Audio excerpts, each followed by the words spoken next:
इसका मतलब यही है कि जो सीटें वो जीते हैं तो उनको अपनी सीटों पे ही भरोसा नहीं है। तो फिर किस बात से वो इस बात का दम दिखा रहे हैं कि भाई वो तीसरी सबसे बड़ी पार्टी है देश की और ये सारी बातें।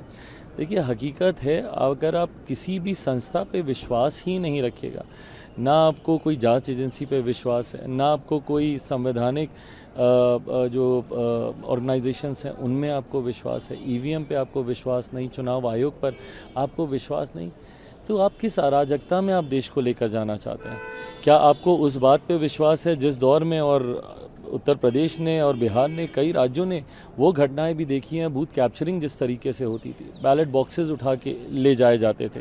तो ऐसे में और आज की तारीख में जब आप इतनी मजबूती से, इतनी बड़ी पार्टी होने के बाद जब आप ये अविश्वास जताते हैं, तो ये अविश्वास आप अपने सहयोगी दलों के राज्य में भी आप जताते हैं जहाँ पे उनकी सरकारें चल रही हैं।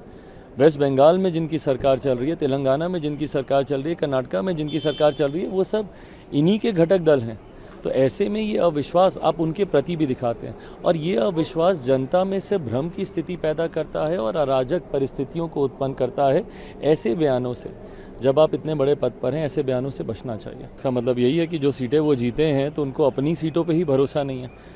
तो फिर किस बात से वो इस बात का दम दिखा रहे हैं कि भाई वो तीसरी सबसे बड़ी पार्टी है देश की और ये सारी बातें।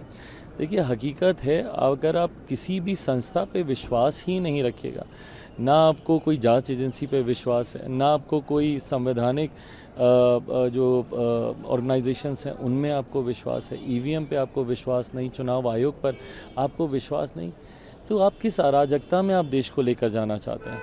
क्या आपको उस बात पे विश्वास है जिस दौर में और उत्तर प्रदेश ने और बिहार ने, कई राज्यों ने वो घटनाएं भी देखी हैं, बूथ कैप्चरिंग जिस तरीके से होती थी, बैलेट बॉक्सेस उठा के ले जाए जाते थे। तो ऐसे में और आज की तारीख में जब आप इतनी मजबूती से, इतनी बड़ी पार्टी होने के बाद जब आप ये अविश्वास जताते हैं, तो ये अविश्वास आप अपने सहयोगी दलों के राज्य में भी आप जताते हैं जहाँ पे उनकी सरकारें चल रही हैं। वेस्ट बंगाल में जिनकी सरकार चल रही है, तेलंगाना में जिनकी सरकार चल रही है, कर्नाटका में जिनकी सरकार चल रही है, वो सब इन्हीं के घटक दल हैं। तो ऐसे में ये अविश्वास आप उनके प्रति भी दिखाते हैं और ये अविश्वास जनता में से भ्रम की स्थिति पैदा करता है और अराजक परिस्थितियों को उत्पन्न करता है। ऐसे बयानों से, जब आप इतने बड़े पद पर हैं, ऐसे बयानों से बचना चाहिए। इसका मतलब यही है कि जो सीटें वो जीते हैं तो उनको अपनी सीटों पर ही भरोसा नहीं है। तो फिर किस बात से वो इस बात का दम दिखा रहे हैं कि भाई वो तीसरी सबसे बड़ी पार्टी है देश की और ये सारी बातें। देखिए, हकीकत है, अगर आप किसी भी संस्था पे विश्वास ही नहीं रखिएगा, ना आपको कोई जांच एजेंसी पे विश्वास है, ना आपको कोई संवैधानिक जो ऑर्गेनाइजेशंस हैं उनमें आपको विश्वास है, ईवीएम पे आपको विश्वास नहीं, चुनाव आयोग पर आपको विश्वास नहीं, तो आप किस अराजकता में आप देश को लेकर जाना चाहते हैं? क्या आपको उस बात पे विश्वास है जिस दौर में और उत्तर प्रदेश ने और बिहार ने, कई राज्यों ने वो घटनाएं भी देखी हैं, बूथ कैप्चरिंग जिस तरीके से होती थी, बैलेट बॉक्सेस उठा के ले जाए जाते थे।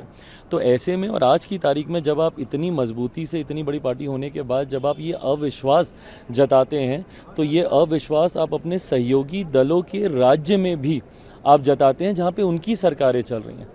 वेस्ट बंगाल में जिनकी सरकार चल रही है, तेलंगाना में जिनकी सरकार चल रही है, कर्नाटका में जिनकी सरकार चल रही है, वो सब इन्हीं के घटक दल हैं।